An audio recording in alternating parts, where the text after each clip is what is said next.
صحابیہ ہیں، نام ہے ام عمارہ، جنگ احد میں زخمیوں کو پانی پلاتی، اپنے 2 بیٹے اپنا شوہر لے کے احد میں آئیں، زخمیوں کو پانی پلاتی ہیں، مرہم پٹی کرتی ہیں۔ اچانک جنگ کا پانسا پلٹ گیا، وہ درے پہ جو لوگ حضور نے مقرر کیے تھے وہ غلط فہمی کی وجہ سے درہ چھوڑ گئے، حالات اور ہو گئے، عجیب سا ماحول ہو گیا۔ پھر یہ بھی افواہ پھیلا دی گئی کہ معاذ اللہ حضور شہید کر دیے گئے، لوگوں کے حوصلے بڑے اور رنگ اختیار کرنے لگے، حضور کے گرد تھوڑے سے لوگ رہ گئے۔ او میرے بھائیوں، او ملت کی بیٹیوں بہنوں، یہ ہے تمہارا انداز دین کی خدمت میں، یہ خواتین کا انداز ہوتا ہے۔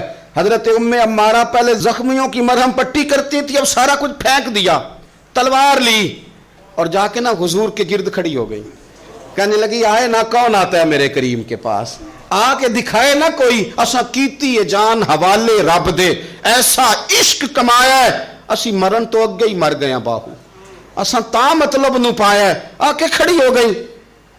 حضور فرماتے ہیں میں دائیں دیکھتا تھا تو ام عمارہ ہوتی تھی، میں بائیں دیکھتا تھا تو ام عمارہ ہوتی تھی، آگے دیکھتا تھا تو ام عمارہ، پیچھے ام عمارہ۔ حضور فرمانے لگے تو بہت سارے لوگوں سے سبقت لے گئی ہے، تو بڑے سارے لوگوں سے آگے نکل گئی ہے، ان کو زخم لگ رہے ہیں، تیر آ رہے ہیں، پر خاتون ہو کے ڈٹی ہوئی ہیں، رسول اللہ صلی اللہ علیہ وسلم کے سامنے کھڑی، حضور پر آنے والے تیر اپنے وجود پہ لیتی ہیں۔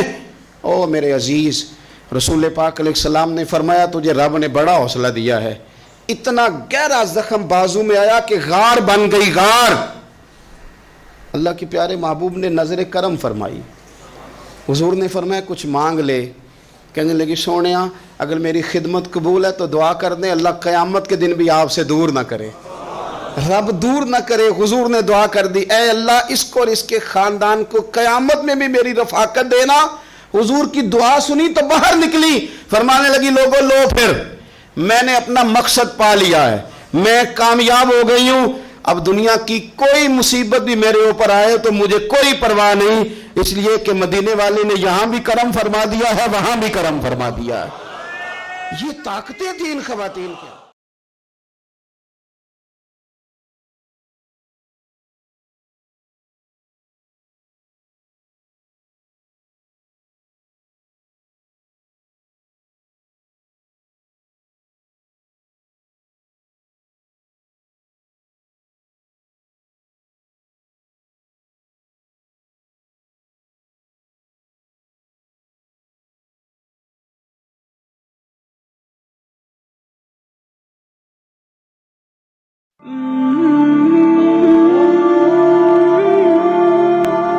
نماز تو سندیسہ ہے وصل محبوب کا، محبوب کی چوکھٹ میں حاضری کا ایک موقع ہے جو نماز کے ذریعے سے نصیب ہوتا ہے۔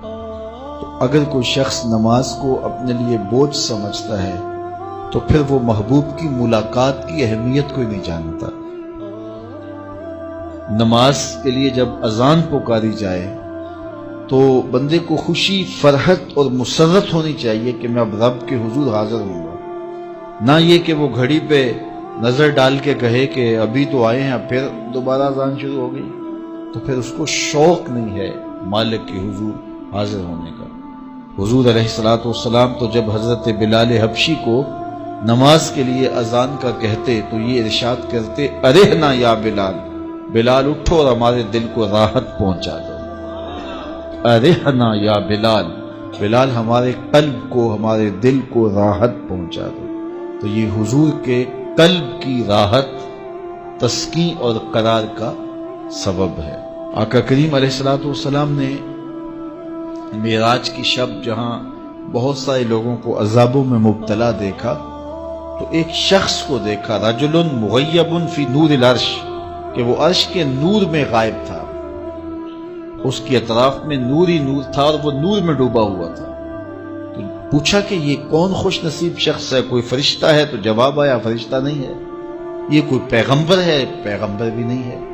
تو یہ کون شخص ہے کہ جو انوار الہیہ کے حصار میں ہے اور ہر طرف نور ہی نور پھیلا ہے؟ تو جواب ملا کہ آپ کی امت کا یہ وہ فرد ہے جس میں 3 خوبیاں تھیں۔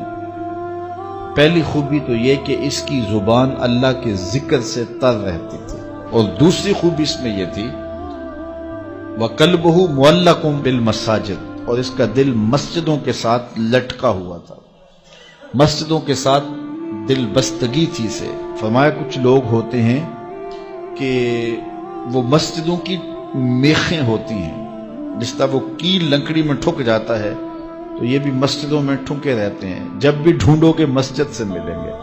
فرمایا کبھی یہ لوگ بیمار پڑ جائیں اور مسجد میں حاضر نہ ہو سکیں تو اللہ کے کچھ فرشتے ہیں جو ان کی عیادت کرنے کے لیے ان کے گھروں میں جاتے ہیں۔